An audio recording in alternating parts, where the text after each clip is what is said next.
The Endless Steppe by Esther Hautzig. Chapter 3. The train had stopped moving, but not the earth. The muddy platform rocked under my feet. I had expected to be elated.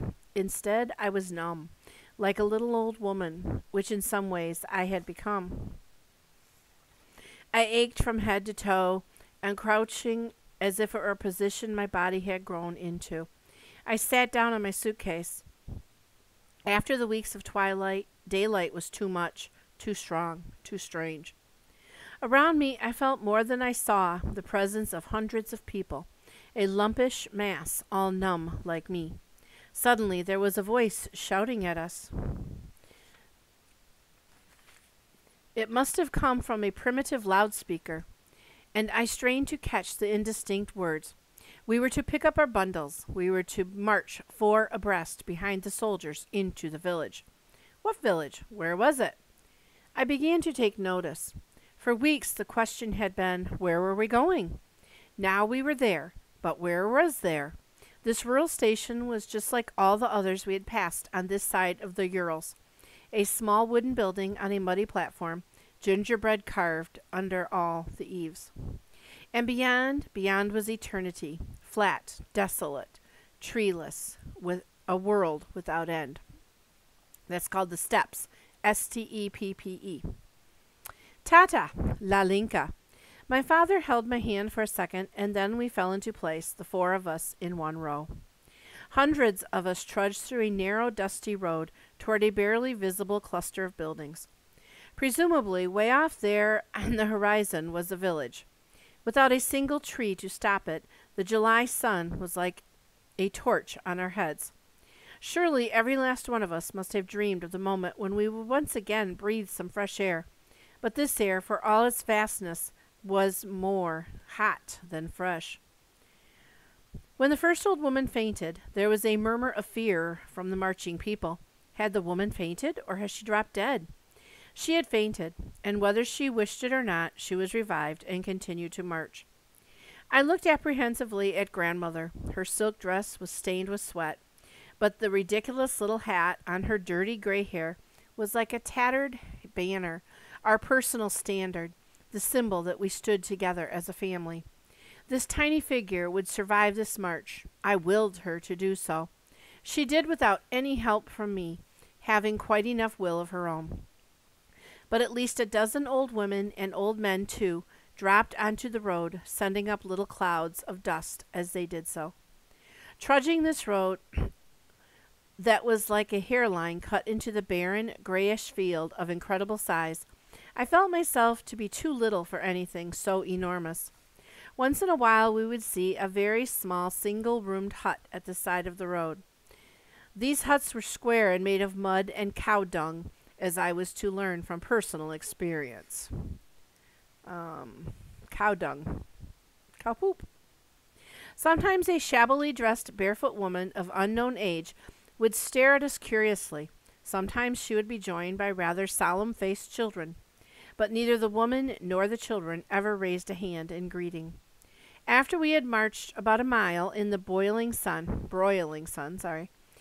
the huts were closer together, and now we could see 1 or 2 log cabins with whitewashed stoops. In 1941, Robast was nothing more than a village, all gazetteers to the contrary. That this speck in the middle of nowhere became a town of some industrial importance within some 20 years is a tribute to the people who made it possible. Certainly not least among them were the hundreds who came here on that July day. They would make their contribution. Indeed they would. My first glimpse of Robast was of a frontier village built around a large open square in straight lines, as if the muddy paths were laid out for tic-tac-toe. Immediately surrounding the square were the market stalls, open wooden sheds. These were empty that day. Once again the loudspeaker crackled with authority. This time we were ordered to arrange ourselves in family groups in the square and to await further instructions. Since families had clung to each other, this was done with dispatch. The square was even hotter than the road. The sun the sun being reflected from its cobblestones of all sizes and shapes. I stepped closer to my mother. "Mamma," I whispered, "doesn't this remind you of the market in Uncle Tom's Cabin?" She wiped the sweat from her face and tried to smile, but couldn't. Perhaps it does. Perhaps. My father did manage a smile, a rueful one. "Don't worry, Lalinka. No one is going to buy us. Fortunately, they are short of ready cash." Lalinka. I sighed. I was still Tata's little darling. The square seemed less horrid. And now I needed to go to the toilet. Poor Mamma.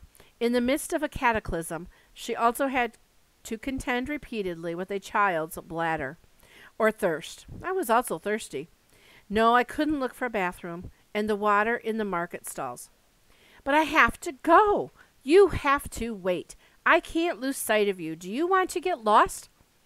To take my mind off toilets, no easy task, I looked at the people around us. Peasants. City people like us. Women, men, teenagers, and children. A rumpled, dirty, haggard company well acquainted in misery. And unreal. The soldiers standing guard around the square were not real either. We were so quiet, so motionless, that standing there in that strange square, in that vastness, our eyes squinting in the cruel sun, we were like a crowd waiting for a gun to go off. Every once in a while a head would barely nod as eyes met in guarded recognition. Was it safe to know each other from the past? And the motion seemed excessive in the stillness. At last there was some movement at one side of the square. The soldiers made way for a group of men, about 20 of them, who marched into the square and separated as they moved into the crowd. I watched the one who was coming toward us. I gripped my father's hand tighter. He was a mean-looking man, tall and swarthy, with a pock-marked face full of hate. "You!" He pointed a long-nailed, dirty finger at father. "What do you do? What is your work?" "I am an electrical engineer by training." The man looked as if that was as boring a piece of information he had ever heard.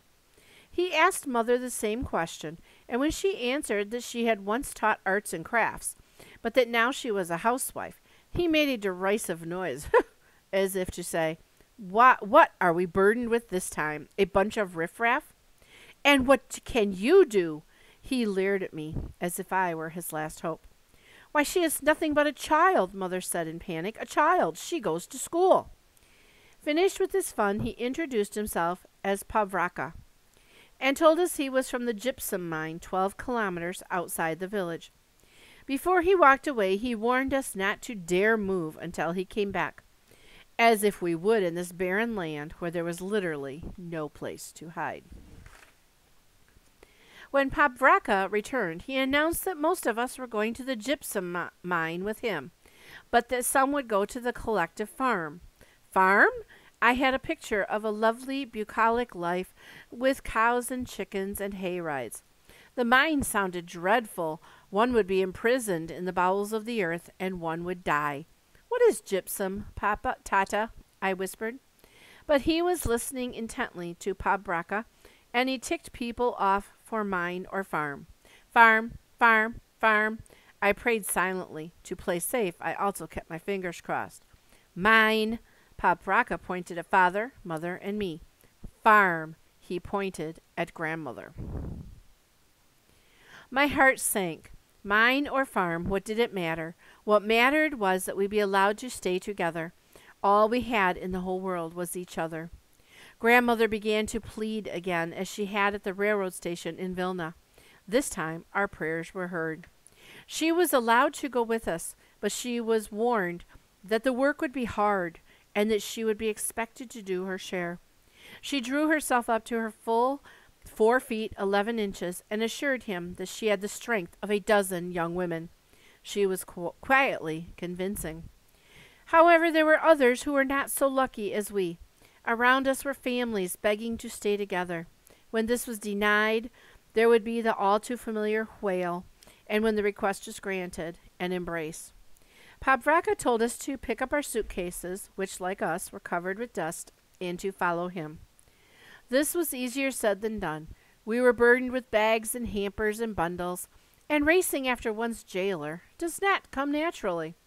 At the edge of the square, we came upon dozens and dozens of trucks, open trucks, some already filled with people. When we reached ours, my mother became excited.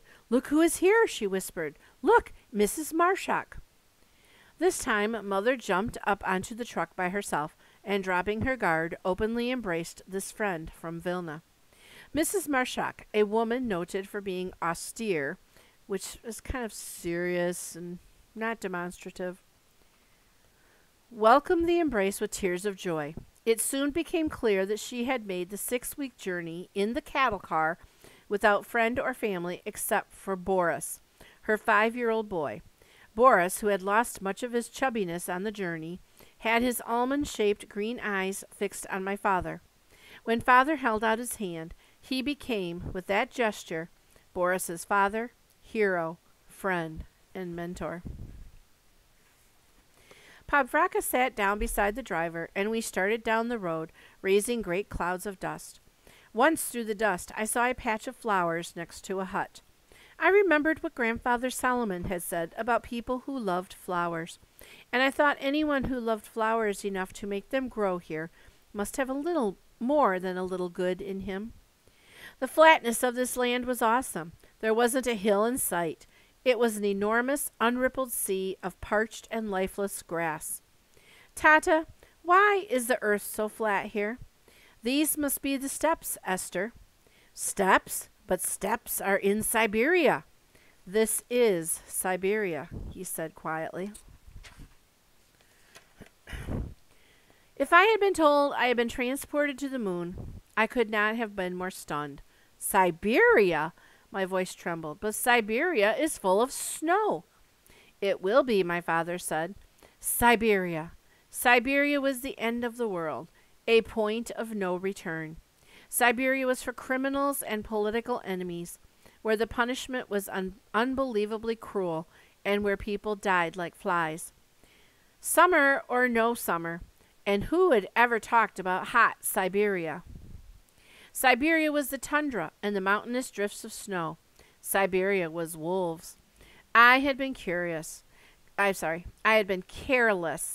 had neglected to pray to God to save us from a gypsum mine in Siberia.